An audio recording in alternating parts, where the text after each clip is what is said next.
tous, bienvenue dans votre édition du mercredi 16 janvier 2013. Nous commençons avec Renault. Le constructeur automobile annonce la suppression de 7500 postes en France d'ici 2016. Nous nous intéresserons à la flexibilité sur le marché du travail. Et puis nous reviendrons sur les forces régionales engagées actuellement au Mali. Culture pour finir, le fil à plomb tire la sonnette d'alarme. Le Grand Sud touché par la vague de froid, il ne devrait toutefois pas neiger à Toulouse avant vendredi matin. En revanche, les températures vont chuter dans la nuit. Elles seront négatives au lever avec moins 5 degrés. Attention aux plaques de verglas demain matin. La situation ne doit pas s'améliorer pour la Haute-Garonne, les Pyrénées-Atlantiques, les Hautes-Pyrénées et l'Ariège qui sont en vigilance orange avec un risque d'avalanche à 5. Le réseau routier et les habitations sont concernés. Un bulletin qui ne doit pas changer avant plusieurs jours.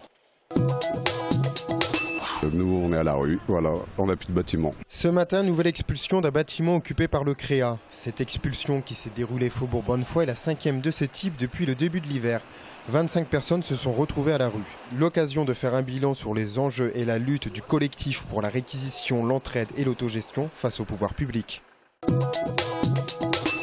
Depuis l'expulsion d'une centaine de personnes du CREA de l'ancien bâtiment de l'URSSAF, le collectif a réorienté ses réquisitions vers des bâtiments privés ou des bâtiments municipaux. Sur une quinzaine de réquisitions, déjà 4 ont été expulsés avant Noël et cela sans aucune proposition d'hébergement d'urgence malgré les dossiers favorables des familles. Il faut savoir qu'il y a une inconditionnalité de l'accueil.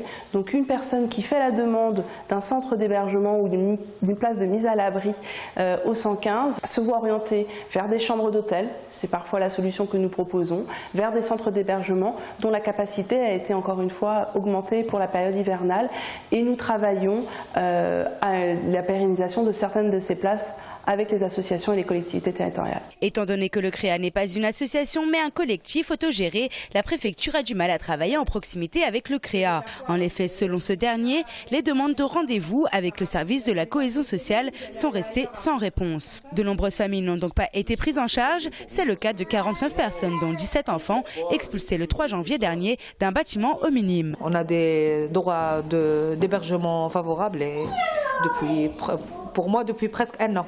Et c'est toujours le 115 qui envoie vers les collectifs. Hier, j'ai téléphoné à 115 et 115, elle m'a dit il faut chaque jour, il faut me contacter le 115 pour lui dire vous n'avez pas trouvé un toit.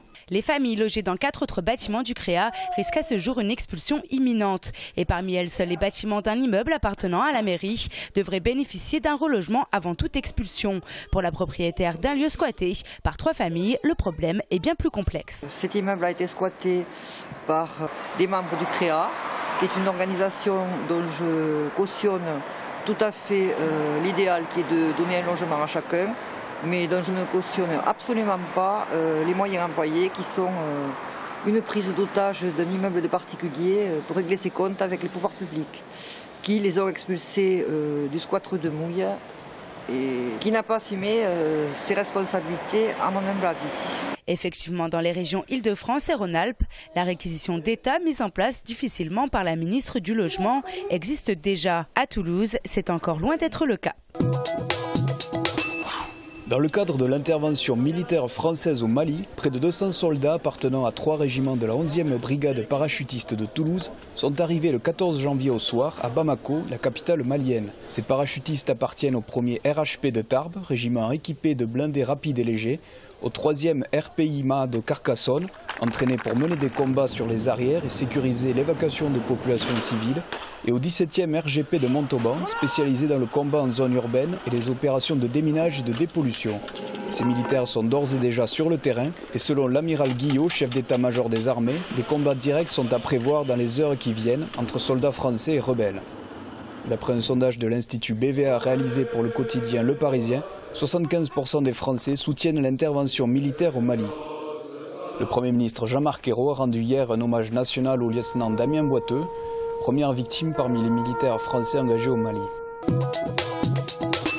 Journée nationale d'action directive nitrate aujourd'hui pour la FNSEA. Dans notre région, les agriculteurs ont manifesté à Albi, dans le Gers et dans le Lot. Ils protestent contre l'application que veut faire le gouvernement de cette directive. Une directive incompréhensible selon eux. Une pétition a été lancée. Ils demandent un moratoire sur l'extension des zones vulnérables ainsi que le renvoi au niveau régional de la définition des calendriers d'épandage. Faut-il accroître la flexibilité de l'emploi? C'est en tout cas ce que souhaite le MEDEF qui a conclu vendredi un projet d'accord sur la sécurisation de l'emploi en concertation avec 3 syndicats dont la CFDT. Force ouvrière et CGT critiquent fortement cette négociation. Ils y voient une précarisation supplémentaire du marché du travail. Quelques heures après qu'un accord nous soit présenté comme étant particulièrement positif sur l'emploi, on s'aperçoit de la part d'une grande entreprise dont l'État est le premier actionnaire, je le souligne au passage, que ça continue. Ça montre bien qu'il est vain de prétendre justifier les licenciements aujourd'hui comme étant créateurs d'emplois pour demain. Et c'est ça qu'on se propose de généraliser. On est sur une course au moins-disant social en demandant sans cesse aux salariés plus d'efforts avec la recherche du moindre coût. Il est temps de mettre un coup d'arrêt et je crois qu'une majorité de salariés n'a pas voté pour cette perspective-là l'année dernière.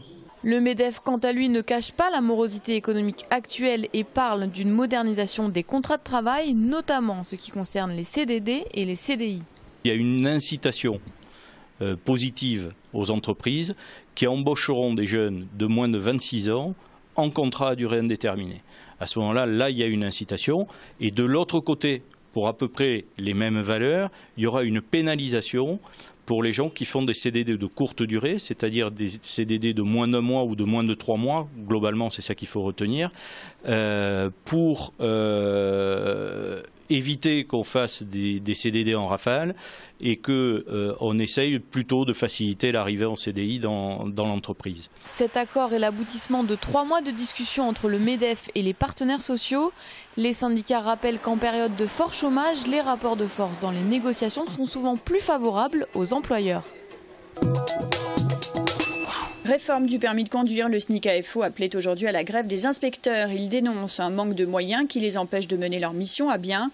Peu d'heures d'information et aucune mise en pratique des nouvelles modalités, des conditions de travail dégradées. Ils disent ne pas être en capacité d'effectuer des examens pour lesquels ils n'ont pas été formés. Conséquence, à partir du 21 janvier, il n'y aura pas d'examen du permis de conduire. À l'heure où mixité et solidarité monopolisent le débat, certains petits théâtres de la Ville Rose dénoncent une situation de précarité permanente, à l'image du théâtre du Fil à Plomb dans le quartier Arnaud-Bernard. Ce petit théâtre revendique depuis 13 ans une vocation de soutien aux nouveaux artistes et aux nouvelles créations, un lieu de tremplin.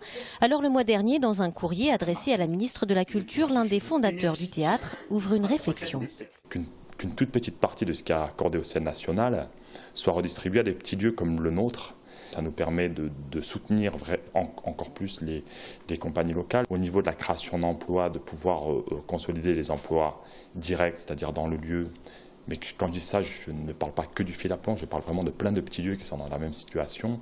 D'assurer aussi un minimum garanti aux artistes. Quand je vois les scènes nationales et quand je vois des petites structures comme les nôtres, et quand j'ai vu cette disparité, je me suis dit, il y a peut-être quelque chose à faire. La démarche n'est pas accusatrice. La mairie de Toulouse contribue ici pour 30 000 € au budget annuel de fonctionnement du théâtre. L'objectif, c'est donc de réfléchir à une meilleure répartition des subventions.